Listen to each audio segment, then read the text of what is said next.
지금 이 순간에도 유물론자들의 입장에서 볼 때는요, 이 지구와 그 안에 각 인생들은 우주의 먼지에 불과한 것이겠지만, 하나님의 입장에서 볼 때는 하나님이 허공 중에 매달아 두신 이 땅과 거기에 깃들어 사는 인생이야말로 전 우주의 중심인 거예요. 욥기서 26장 7절 보면 그는 북쪽을 허공에 펴시며 땅을 아무것도 없는 곳에 매다시며 이렇게 말씀하셨어요. 하나님은 한 영혼을 온 천하보다 귀하게 여겨주셔요. 마태복음 16장 26절 사람이 만일 온 천하를 얻고도 제 목숨을 잃으면 무엇이 유익하리요? 사람이 무엇을 주고 제 목숨과 바꾸겠느냐 말씀하셨어요. 창세기 1장 2절 혼돈하고 공허하며 하예타 토후 와보후. 이 말은 그 모든 구성 물질이 동시에 한 덩어리로 이제 갓 무에서 유로 창조된 거예요. 모든 구성 물질이 한 덩어리가 된 거예요. 아직 그 세부적인 조성 사역은 이루어지지 않았던 그 원시지구의 상태를 묘사한 표현이에요. 마치 태아가 말이죠. 태아가 맨 처음에는 뭐 머리며 손이며 발이며 뭐 이 내장이며 아직 다 조성이 안 돼요. 맨 처음에는 난자와 정자가 결합이 돼 가지고 하나의 이 덩어리가 되는 거예요. 덩어리. 그래서 점점 시간이 어머니 뱃속에서 점점 시간이 지나면서 분화가 되잖아요. 분화가. 각 손이 요 부분은 손이 되고 요 부분은 발이 되고 요 부분은 눈이 되고 요 부분은 내장이 되고 그런 생각이 들어요. 그런 생각이. 그러니까 원시지구의 상태는 한 덩어리다. 한 덩어리. 모든 사물이 이렇게 나눠지지 않은 거예요. 나눠지지 않은 거예요. 그 전 지구의 모든 구성 물질이 본래 한데 뒤엉켜 가지고 아직 각각의 사물로 나뉘어지지 않고 있었던 그 지구의 초기 상태를 중심으로 묘사한 거예요. 물론 이거는 객관적 사실에 대한 아주 정밀한 분석적인 묘사는 아니지만 그 전반적 인상에 대한 개략적인 이제 묘사를 하는 거예요. 이에 해당하는 히브리어를 분석하면 먼저 하예타는 뭐뭐이다 뭐뭐하다 라는 뜻의 영어로 비동사예요. 이게 하야의 완료형이에요. 하예타는 하야의 완료형이다. 그리고 토후는 성읍이 무너져서 디범버기가 된 상태 또는 아무렇게나 버려진 황무지를 가리키는 말이에요. 토후. 신명기 32장 10절 아무렇게나 버려진 황무지 상태. 성읍이 무너져가지고 디범버기 된 상태. 이사야 24장 10절. 그리고 와보후는 그리고를 뜻하는 와는 엔드 접속사예요. 그리고를 뜻하는 와와 보후가 이제 합친 말인데요. 보후는 여기에서처럼 공허라는 말로 쓰인 경우 예레미야 4장 23절 그리고 황폐로 쓰인 경우 이사야 34장 11절 등 성경에서 단 3번 나타나는 말이에요. 단 3번. 보후는요. 성경에서 3번밖에 안 나타나요. 여기 토후와 보후는 뚜렷이 구분되는 아주 상이한 상태를 각각 가리키는 말이 아니라 뜻과 음이 비슷한 두 단어를 연이어 사용함으로써 특정 내용을 강조하고자 하는 수사적 표현일 뿐이에요. 실제로 그 용례에 있어서 용례를 보게 되면요, 이 토후가 실체가 없는 것 또는 결과나 가치가 없는 허망한 것, 곧 공허함을 나타내는 말로 이 보후보다 더 많이 쓰였어요. 공허보다. 따라서 이 토후와 보후의 의미는 큰 차이가 없어요. 이 사실은 여기 토후와 보후가 서로 각각 다른 구체적 내용을 보여주는 것이라기보다는요, 함께 사용되는 거예요. 함께 사용돼 가지고 지구를 중심으로 한 그 혼돈스럽고도 황막하던 그 원시 우주의 전반적인 인상을 극적으로 표현한 것임을 거듭 확인시켜 주는 거예요. 강조하는 것이죠. 강조하는 거예요. 우주의 전반적인 인상. 그 혼돈스럽고 지구를 중심으로 한 그 혼돈스럽고 황막하던 그 원시 우주의 전반적인 인상을 극적으로 표현시켜준 거예요. 거듭 확인시켜주는 거죠. 창세기 1장 2절 흑암이 깊음 위에 있고 흑암이 깊음 위에 있고 외호셰크 알 페네 테홈 이 앞구절은 원시지구가 아직 생명체가 깃들일 수 있을 만큼 온전히 구분되고 정리되지 않은 혼돈과 공허의 상태에 있었음을 설명했어요. 이에 이어서 본 구절은요. 지구의 구성 물질이 아직 한데 뒤엉켜가지고 실로 그 깊이를 가늠할 수 없는 거대한 아주 액체 상태를 이루고 있는 그 위에 액체 상태를 이루고 있는 그 위에 흑암만이 다크니스 흑암만이 뒤덮고 있었던 모습을 보여줘요. 그래서 이제 막 그 모든 구성 물질이 무에서 유로 동시에 창조되었으나 아직 세부적인 조성 사역은 이루어지지 않았던 원시 지구의 상태를 재조명해요.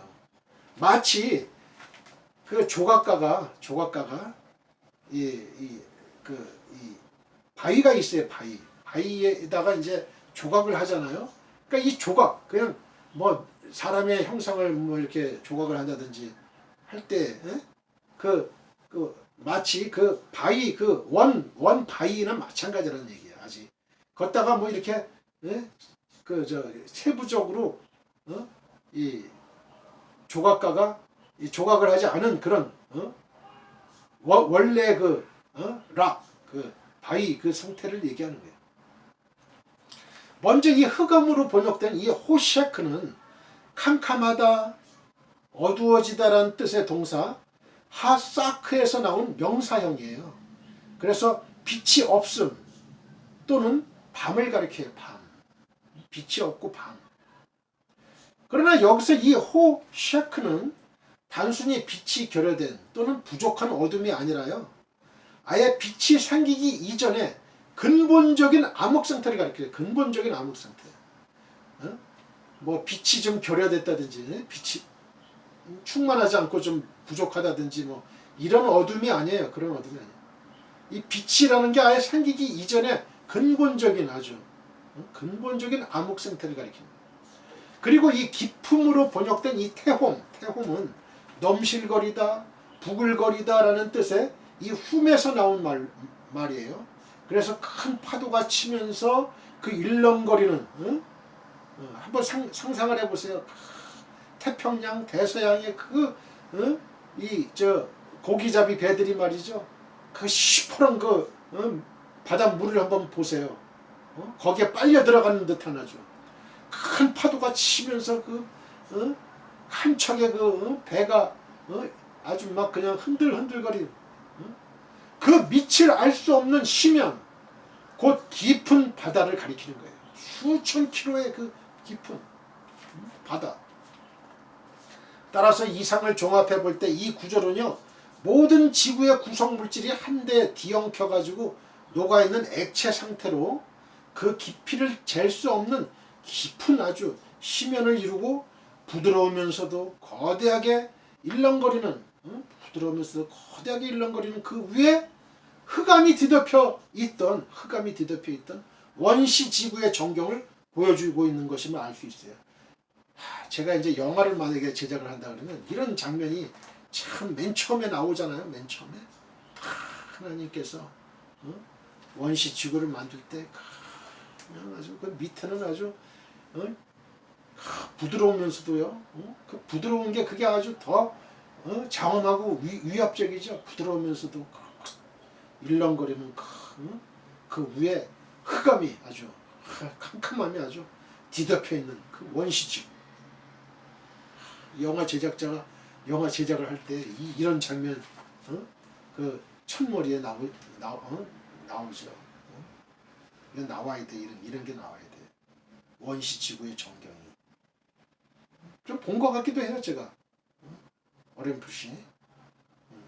이를 통해서 우리는 그 거대하고도 뚜렷한 형체조차 없었던 그 액상 형태, 그 액체 형태의 그 지구 덩어리가 칠흑 같은 흑암 속에 있었던 완전한 정적과 혼돈과 공허의 상태를 어렴풋이나마 깨달을 수 있습니다. 한번 우리가 상상의 나래를 한번 펴보세요. 한번 상상을 한번 해보세요. 한편 앞서 제1절에 무로부터 유로의 천지창조 사건의 묘사도 그랬던 것처럼 이런 장엄한 정경이 단 한마디의 수식어조차 붙지 않은 절제된 몇 마디 단어로 표현됨으로써 오히려 그 장엄함이 더욱더 극적으로 전달되고 있는 거예요. 전달되고 있어요. 제가 잘 표현하는지 그건 모르겠어요. 원시지구, 나아가 원시 우주 전체가 이처럼 혼돈과 공허 그리고 흑암의 상태에 머물고 있었다는 사실이 주는 교훈은 매우 큽니다. 이는 지구를 포함한 전 우주가 그 자체로서는 아예 무로부터 유로 생겨날 수도 없었거니와 여기 보듯이 혼돈에서 질서로, 무의미에서 의미로, 비생명에서 생명으로 전환할 수도 없었음을 보여주는 거예요. 무슨 힘이 있겠어요? 지구가 무슨 힘이 있고 전 우주가 그 자체로서 무슨 능력이 있어요? 따라서 진정으로 가치 있는 것은 우주의 물리적인 요소 자체가 아니라 이를 가지고 현재와 같은 웅장하고도 섬세한 우주의 체계를 세우신 하나님의 신적 의지, Divine Will, 신적인 의지와 그분이 세우신 우주의 원리, Principle, 내지 질서, Order임을 깨닫게 됩니다. 또한 이제 막 하나님에 의해서 무에서 유로 창조된 원시지구 그리고 원시 우주 전체는 이처럼 광막한 공간과 그 사이에 있는 물질의 덩어리에 불과했으나 6일간의 하나님의 조성 사역이 있은 후에 비로소 완성된 사실 또한 위대한 의미를 갖습니다. 이는 원천적으로 우주가 존재하게 된 것도 하나님에 의해서지만 나아가서 그것이 완성과 질서와 아름다움을 갖기 위해서도 다시금 하나님의 계속된 사역과 다스리심이 있어야 함을 깨닫게 합니다. 느헤미야 9장 6절 오직 주는 여호와시라 하늘과 하늘들의 하늘과 이럴 성신과 땅과 땅 위의 만물과 바다와 그 가운데 모든 것을 지으시고 다 보존하시오니 모든 천군이 주께 경배하나이다. 할렐루야. 아멘. 이는 우리 인생 또한 창조자여 주권자 되시는 하나님 안에서만 그 존재의 기반을 갖게 됨과 동시에 하나님의 끊임없는 보호하심과 인도하심을 받을 때에만 인생의 가치를 마음껏 구현하고 진정하고도 영원한 기쁨과 성취를 누릴 수 있는 것이라는 진리와 맥을 같이 하는 거예요. 얼마나 심오한 말씀이에요 이게. 얼마나 심오한 말씀이에요. 우리 인생 또한 창조자의 주권자 되시는 하나님 안에서만 in Christ 하나님 안에서만 그 존재의 기반을 갖게 되는 거예요. 우리 인생은.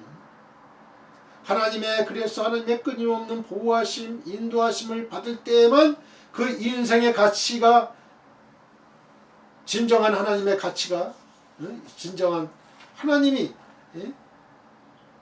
그 하나님을 모시는 그 영원한 기쁨과 성취를 누릴 수 있는 거예요. 그 인생은. 하나님이 없는 인생, 하나님의 보호하심과 인도하심이 없는 인생, 그건 뭐예요 그건? 그게 뭐예요? 아무런 가치가 없는 거죠. 아무런 가치가 없는 거예요. 마치 액상덩어리, 액체덩어리인 것처럼 아름답지도 않고 혼돈과 무질서와 흑암만이 있는 그런 인생이죠. 그러나 우리들은 어때요? 우린 질서, 하나님의 원칙하에 기쁨과 즐거움을 만끽하고 천국의 소망을 갖고 하나님의 자녀가 된 거죠. 빛의 자녀가 된 거예요. 우리는 빛의 자녀. 얼마나 감사한 일이에요. 얼마나 감사한 일이에요. 이걸 느껴야 돼요. 이걸 느껴야 돼요. 우리가 창세기 1장 2절을 보면서 이걸 느껴야 돼요. 창세기 인간의 구원하심을 느껴야 되는 거예요. 인간의 구원하심. 하나님. 온 우주 만물을 창조하신가? 인간의 구원하심. 구원 계획이 다 들어가 있는 거예요. 이게. 창세기 1장 2절 하나님의 영 루아흐 엘로힘 루아흐 엘로힘 이에 해당하는 히브리 원어를 그대로 직역하면 하나님의 숨 또는 하나님의 바람이에요. 하나님의 숨 또는 하나님의 바람. 그러나 히브리어에서는 인격의 실체를 이루는 영 또는 영혼이 이처럼 호흡 또는 바람을 나타내는 루아흐로 관용적으로 표현이 돼요.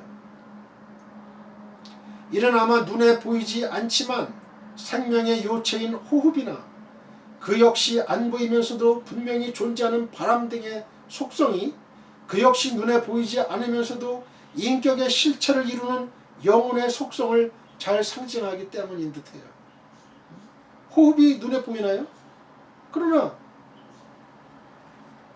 있잖아요. 분명히 실제하잖아요. 또 바람이 눈에 보이나요? 그러면 분명히 존재하죠. 전기가 눈에 보이나요? 그러나 분명히 존재하죠. 하나님이 눈에 보이나요? 그러나 분명히 존재하시잖아요.